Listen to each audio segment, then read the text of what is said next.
नमस्कार किसान साथियों, मैं कुनैत धाकड़ और आप देख रहे हैं गंगेश्वर जहर मुक्त जैविक खेती यूट्यूब चैनल पर खेती से जुड़ी जानकारियाँ। किसान भाइयों, आज बात करेंगे अपन गेहूं में पहली सिंचाई, पहला पानी कब दे, कैसे दे, क्यों दे, किस तरह से दे और कौन कौन से खाद दे, और खाद देते समय क्या सावधानियाँ रखें और किस तरह से खाद बीज का प्रबंधन करें। ये सारी जानकारी अपन इस वीडियो में आज कवर करेंगे।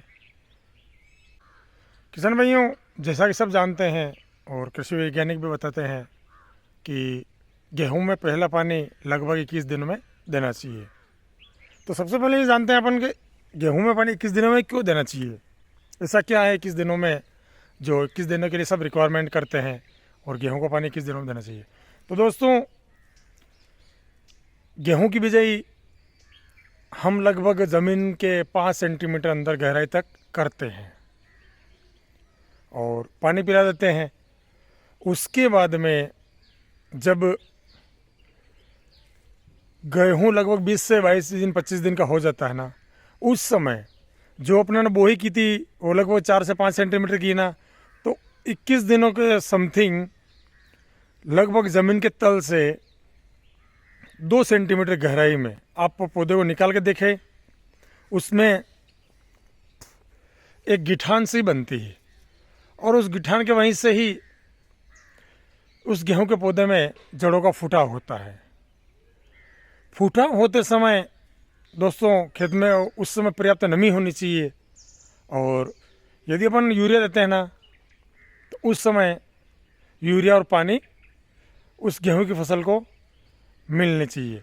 क्योंकि दोस्तों उस समय जो गिठान बनती है उसमें क्राउन जड़ें फूटती रहती है, बारीक जड़ें, वही जड़ें आगे जाकर पौधे के कल्ले किस तरह से निकलेंगे, जितनी अधिक जड़ें फूटेगी उतने गेहूं में कल्ले ज़्यादा बनेंगे। तो आइए दोस्तों इस चीज़ को विस्तृत से जानते हैं और किस तरह से अपन कौन कौन से खाद दें, किस तरह से दें, पानी दें, कब दें, इसकी पूरी जानकारी इस वीडियो में लेते हैं। किसान साथियों, जैसा कि देख पा रहे हैं मेरे पीछे गेहूँ की फसल खड़ी है, ये 18 से 20 दिन की होने का हुई है। दोस्तों सबसे पहले अपन जानेंगे कि पहली सिंचाई में जब पहला पानी देना उस समय गेहूं में कौन सा खाद है। तो दोस्तों जैसे हम बोई करते हैं उस समय यदि कोई खाद छूट गए हैं, कोई खाद बाकी रह गए हैं, तो वो खाद अपन पहली सिंचाई में दे सकते हैं, जिसमें कारणवश या पैसे की तंगी के कारण या समय नहीं मिलने के अभाव में आप फॉस्फोरस नहीं दे पाए हैं तो अभी दे सकते हैं। आप पोटाश नहीं दे पाए हैं तो अभी दे सकते हैं। आप यदि दूसरा कोई खाद देना चाहते थे वो नहीं दे पाए हैं तो अभी दे सकते हैं। क्योंकि दोस्तों अभी जो इसकी जड़ी फूटेंगी ना, उसमें वो सारे खाद अवशोषित कर लेगी, क्योंकि ज़मीन की सतह के पास में ही वो जड़ें रहेगी। तो यदि कारणवश वो नहीं दे पाए तो वो खाद अपन दे सकते हैं और उसका रिजल्ट अपने को मिल सकता है।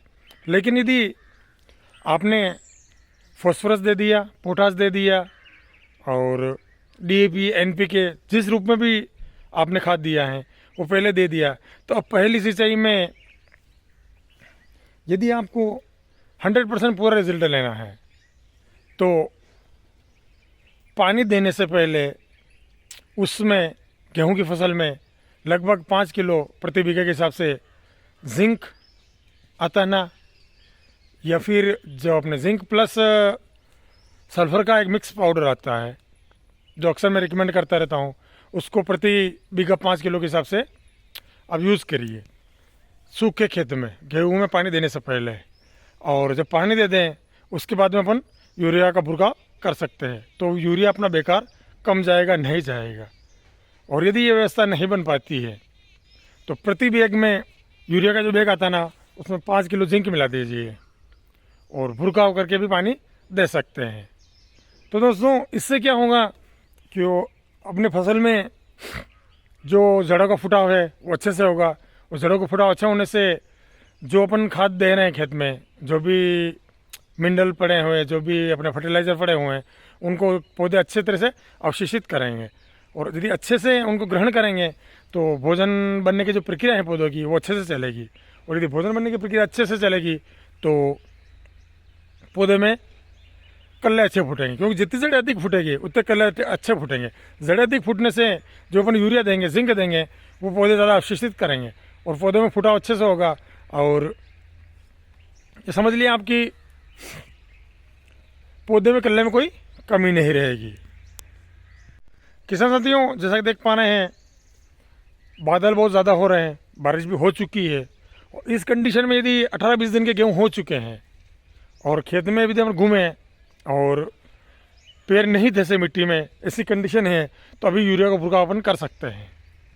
पानी का देने का इंतजार नहीं करना है, क्योंकि यदि अभी 20-21 दिन की फसल हो चुकी है अपनी और अभी अपन यदि खाद नहीं देंगे तो जब ये नमी खत्म हो गई उसके बाद पानी देके खाद देंगे ना, तब तक फसल लगभग 28-30 दिन की हो जाएगी और तब तक जड़ें सारी निकल चुकी होगी। और जो खाद देने का असर अभी होता है 21 दिन 22 दिन के अंदर, वो रिजल्ट अपने को नहीं मिल पाएगा। तो यदि 20-21 दिन की फसल हो चुकी है और बारिश भी हो गई है तो आप कम से कम 25 से 30 किलो यूरिया प्रति बीघे के हिसाब से दे दीजिए। और पानी जब अपना खेत में नमी खत्म हो जाना उसमें पानी आराम से दीजिए, कोई तकलीफ नहीं है। यदि फसल छोटी है और अभी बारिश हो गई तो आप 2-5 दिन रुक जाइए, उसके बाद में अपन खाद दे सकते हैं, यूरिया दे सकते हैं। लेकिन यदि फसल अपनी 20-22 दिन की हो चुकी है तो अभी बारिश होने की वजह से नमी पर्याप्त बनी हुई है, तो इस समय अपन फसल के अंदर यूरिया का छिड़काव कर सकते हैं, जिंक मिलाकर, जिप्सम मिलाकर। ठीक है दोस्तों, तो आज की वीडियो में इतना ही। मिलते हैं किसी अगले वीडियो में एक नई जानकारी के साथ में। तब तक के लिए जय हिंद, जय भारत।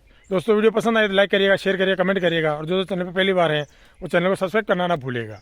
मिलते हैं किसी अगले वीडियो में एक नई जानकारी के साथ में।